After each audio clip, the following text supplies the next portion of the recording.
Hi, I'm Chad, and you're watching Squarebody Stuff.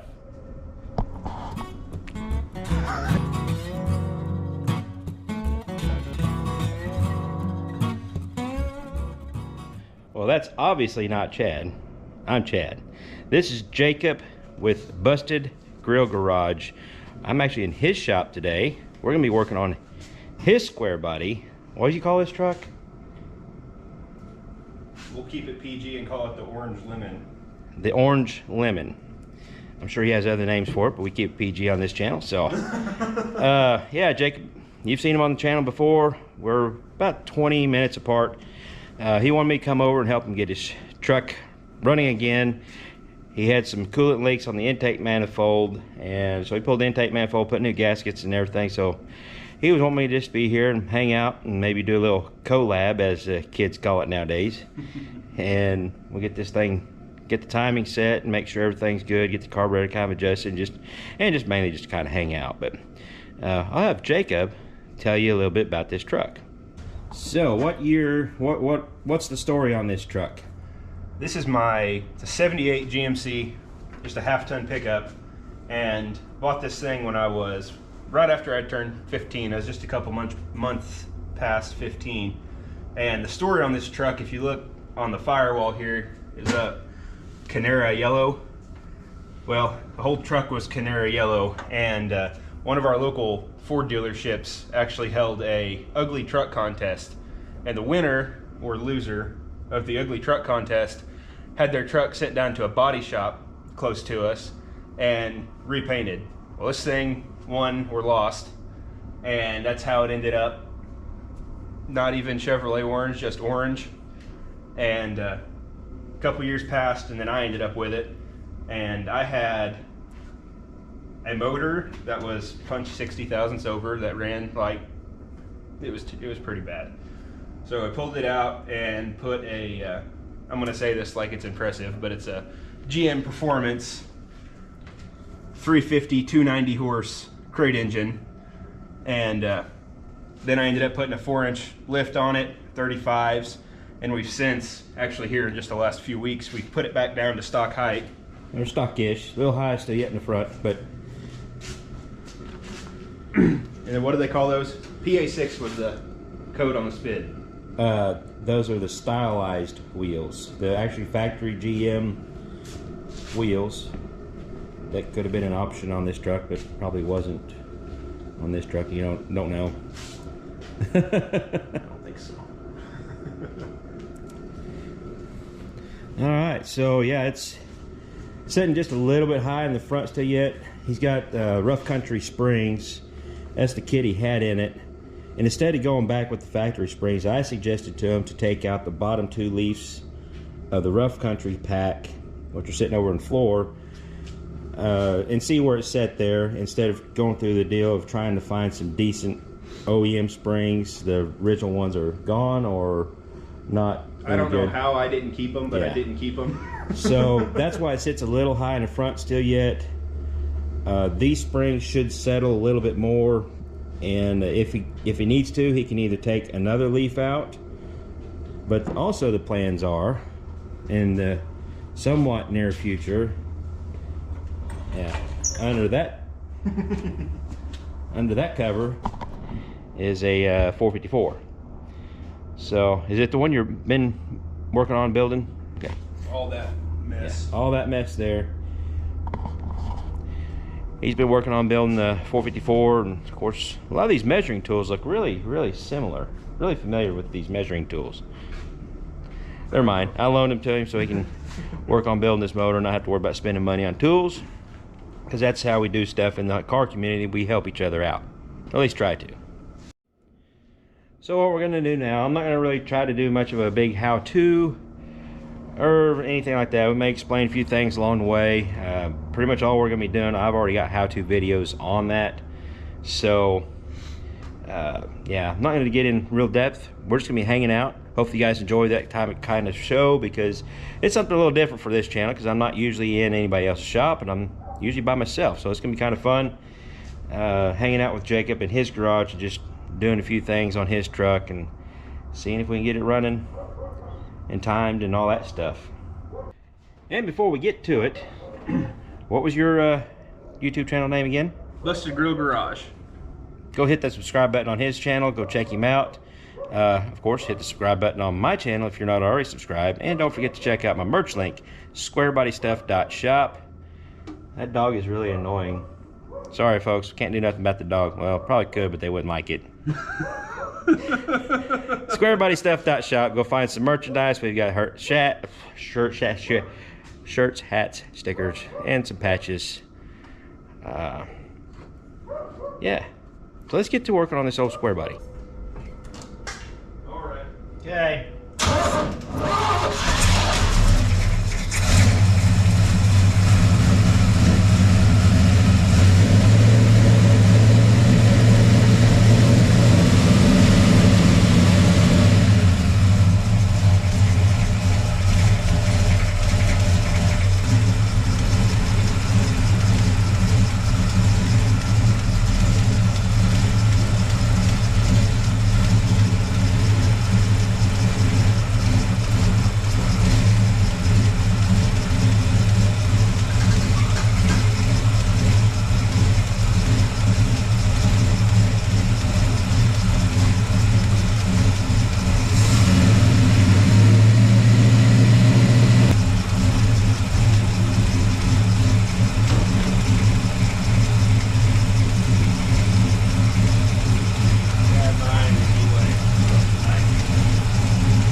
It was actually literally like 55, 60 there to begin with, and I've got it way back. Tooth off.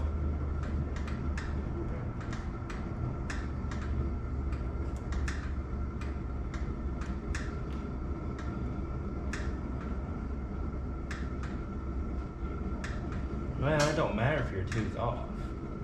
It's just wherever you stab it in at. Like I said, if you stab that thing in and it was pointing way over there, well, that's just where you need to start out with number one. But okay, I got you. Typically, just to keep it easier for the next guy and keep it, the way to do it, you know, is have number one pointing to number one cylinder. It keeps it easier, but that's not. Don't seem quite wide. Well, we're having something's just not adding up to me. We're gonna kind of dig into it and figure out what it is. The math ain't mathin'. Yeah. Because when we first fired up, it was like at 50 or 60 some degrees at timing at idle with two different timing lights. So not pretty confident it's not 180 out. Something's not quite right. We'll figure it out. Alright, so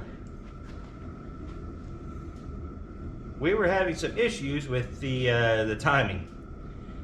When we first started up, it seemed to be okay. It kind of grunted just a little bit, like it was a little bit advanced. And I had his timing light, which I've never used. I've used those before, but it's been a while. But you can set it where you want it and move your distributor. And I couldn't ever find a mark unless it's on an insanely high number. So I used my timing light, which just got the dial, and I could finally see the mark. I kept backing off the distributor, and yeah, we were like 50 degrees or 55 or 60 degrees of timing on the tab. But that's not, and I kept backing off the timing on the distributor, and just gets slower, slower, slower. I open up the idle screw to idle speed, and something wasn't adding up.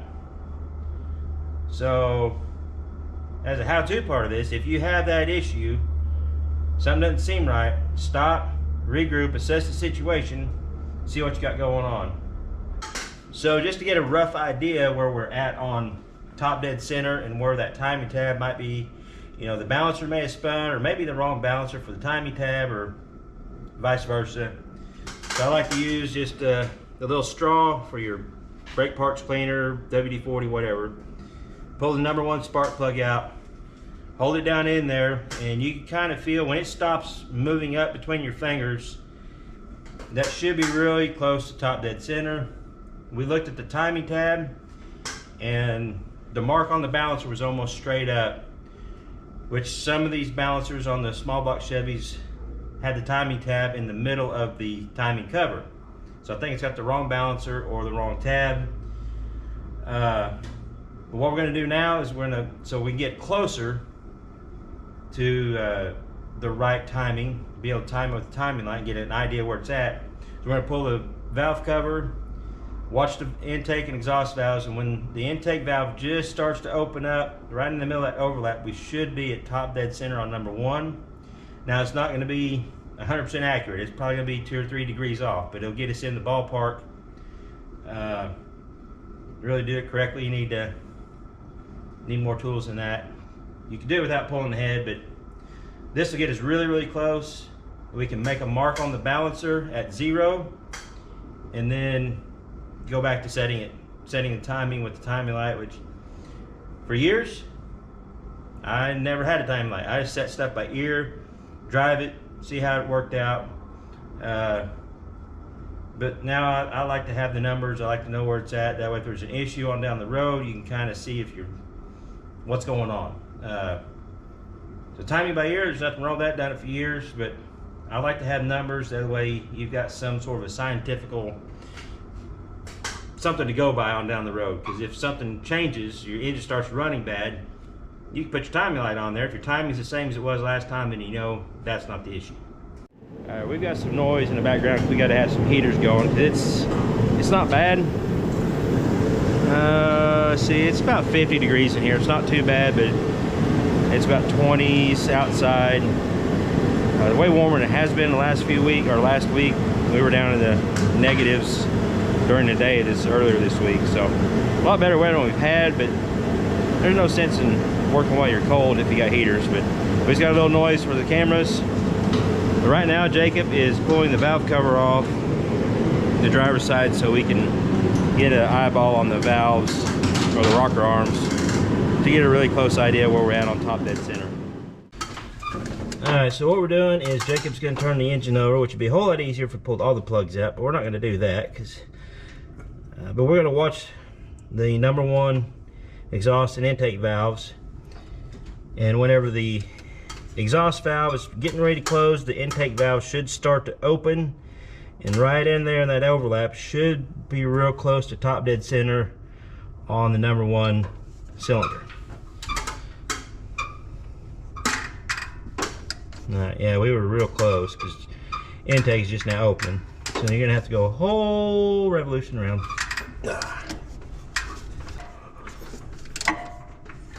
Oh, there we go. All right, now real slow. It should be almost closed. I'm gonna put my fingers on it so I can feel. All right, hold on. Number 6 has still got tension. Number 1's got tension.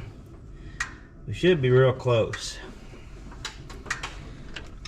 I mean, we're still maybe a couple degrees off, but we're closer than what we were. I'm not sure if you can see the timing mark on the balancer. but it's about 1/4 inch, 3/8 past the timing tab. Now there is a chance that this balancer may have spun, which that would make future timing adjustments hard if it continues to spin, but at least for right now, we can mark the balancer at 0 and get a little closer idea of where our timing is going to be set. Alright, so we didn't move anything. We just marked the balancer where 0 is, and we're going to get the valve cover back on there and start this process over again of checking the timing.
Kind of stuff to make your eyes water.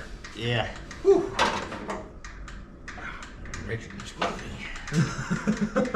Alright, so what I'm going to do now is we got timing set about where we want it.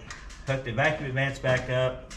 I don't know if I mentioned that earlier, but if you're checking your timing, you want to have your vacuum advance disconnected and plugged off. Now I'm going to mess around the idle mixture screws because seem to be idling really rich. Need a vacuum gauge? They might. Usually on idle mixture screws, most carburetors, I start about 1.5 turns out from seated. That gives you a good idea. I'm gonna check the float level too. We're just gonna kind of go over everything, because if your float level is too high, it could run a little rich too. We're gonna check a few things out. Get her dialed in. I'm just going to take a second again to thank Chad for coming over here. To be honest with you, I've been fighting this for a few days, and I wouldn't say fighting, just a really, we'll say fighting. We'll just stick with that. Struggling. Yes. Struggle. Yes. You've been riding the old struggle bus. Happens to the best of us. Not that I'm the best of us. But Well, that's the thing is, all the struggles you've been through, I've been through them before, and that's how I've learned what I've learned and what I know is I've had these same issues, and sometimes I didn't always have somebody to lean on. So that's mainly why I have a YouTube channel, and why I like to help guys out like Jacob to pass on what little bit I know about this stuff so they don't have to ride the struggle bus as much as I used to have to. But our float level is just a little high on the primary.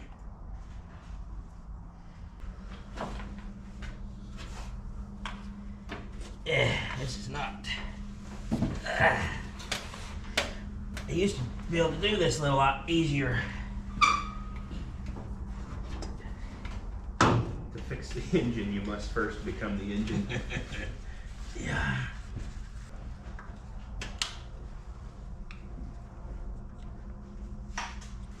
Whoa. Secondaries were way high. So here's another thing. It's a lot of stuff is a matter of perspective. From Jacob's perspective, he's learning a lot of stuff from me, and I'm doing little tricks and stuff that I've done throughout the years and learned throughout the years. But when I go to like the dyno shop, I'm the Jacob. I kind of go into a learning mode. I mean, I know what I know. The guys at the dyno shop know what I, that I know something, but they've done a lot of different stuff than I have, so I'm gonna try to absorb any information they might have. So I think we're ready to start it back up and maybe do a little more adjusting on this thing.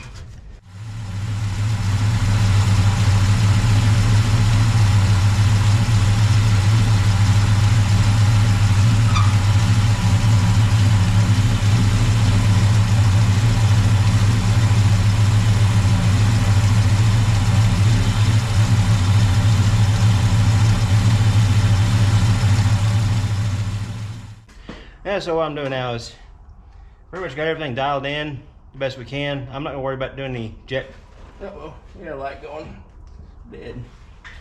Not gonna do any jet changes. I think it's gonna be pretty good there, but the accelerator pump, squirter, was a little on the small side. It's a 31. I'm gonna put a 40 in it, and it should give it a little better throttle response.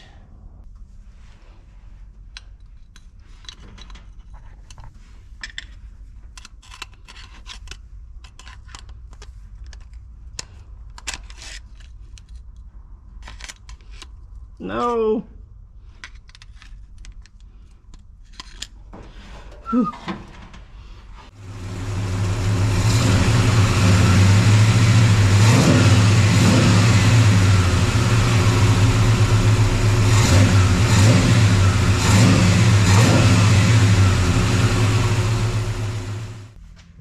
All right, I think I've got my part done. Yeah, we've got timing set. Little carburetor tuning done. Not able to take it for a test drive. He's got brake issues at the moment after removing the lift. I don't know if I mentioned that earlier. I know he mentioned in his video, because we're both making videos, because that's what we do in a collab.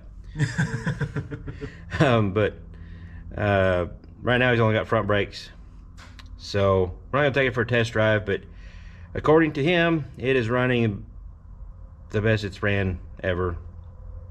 Yeah, if you guys jump over on my channel and watch that, I'm going to mention, well, the carburetor was finger tight. We'll say that. Yeah. I found a plug wire on the number 6 cylinder that was against the header and was shortened across to the header. You know, it was just a plethora of things, but yeah, I like it. I like it a lot. I think he's going to be a lot happier with what's going on. Because he did have, what are those, 33s or 35s? 35s. Those tires stacked up there. He had the 35s on here and a 4-inch lift. So these shorter tires, which I'm really liking the look. I liked the way it looked before, but this is really cool. Kind of going back to the old school.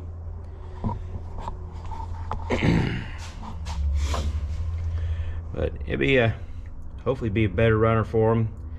So with all that said, don't forget to go to his channel, Busted Grill Garage, and give him a subscribe, and some likes and shares and all that stuff. Don't forget to hit the subscribe button on this channel, and I guess till next time, y'all keep your square bodies rolling, and we'll catch you later.